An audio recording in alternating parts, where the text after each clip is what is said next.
It's Dizzy, and this is my poor Jeep. As you can see, it's messed up here. Should be a little panel that matches this one over here. The plastic is cracked. This is from a storm that happened back in April. I'd never seen anything like it around here. There was constant lightning up in the clouds. Hadn't been expecting anything like that to blow up as soon as it did. I'd come out to the farm, basically ran to get everything done because I wanted to get home before the storm hit. And I'm going to admit I was a bit terrified because, like I said, there was constant lightning up in the clouds, and I thought about waiting the storm out because it did start to pour when I was driving home. The wipers could just barely keep up with the rain. But then the thought that I had was, what if there's a tornado? I even thought about stopping at my church because I had the key for that. Only problem is I didn't have the key on me. So I kept going, and I'm praying constantly, Lord, keep me safe, Lord, keep me safe. Well, I was more than halfway home when I came to a tree that was down across the road. And with it being dark out, no lights on because the power was out, I didn't see it until too late. Slammed on the brakes, but wasn't able to stop quick enough, and I ran over it. Thank God the main part of the tree had not fallen in the road. Thank God I wasn't there earlier because I could have been hit by it. But I was able to drive. I did stay there until the rain pretty much slacked off because I didn't want to see anybody else hit it, and I did call 911 and let them know. So, I said that's one thing that happened. And then, in May, I went to visit Mom H. And again, praying, Lord, keep me safe when I was coming home. Well, as you can see, there's damage there, missing the mirror. The door is hard to open. A little bit of damage all along in here. It's from a tractor trailer. Somebody basically cut him off, and I was in his blind spot.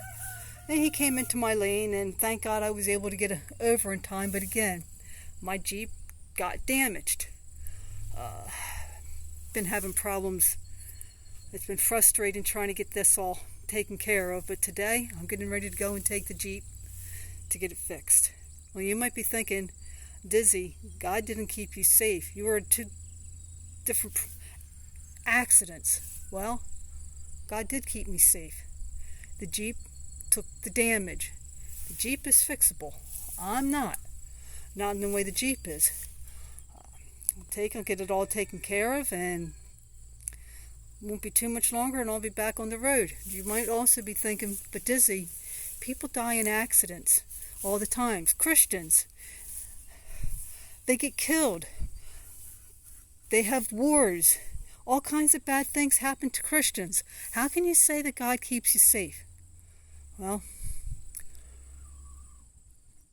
God does keep us safe. Not necessarily here on earth. I mean, you look at the Apostle Paul and what he wrote. He wrote that he was beaten, he was stoned and left for dead, he was shipwrecked, and eventually he was beheaded for his faith in Christ. Jesus himself was crucified on the cross. And he promised that in this world we would have tribulation, but that he had overcome the world. This world is not my final home. His grace is sufficient for me no matter what happens. Job lost everything. His wealth, his health, his family. And his saying was, naked I came into this world, naked I leave it. The Lord giveth, the Lord taketh away. Blessed be the name of the Lord. Don't let anybody tell you that as a Christian you're never going to have any problems. Don't let anybody tell you that you're going to be wealthy and healthy. That's not what God has promised us. He's promised to never leave us. He's promised that His grace is sufficient. He's promised us a home in heaven with Him. So, if you found comfort in this, please let me know. And remember,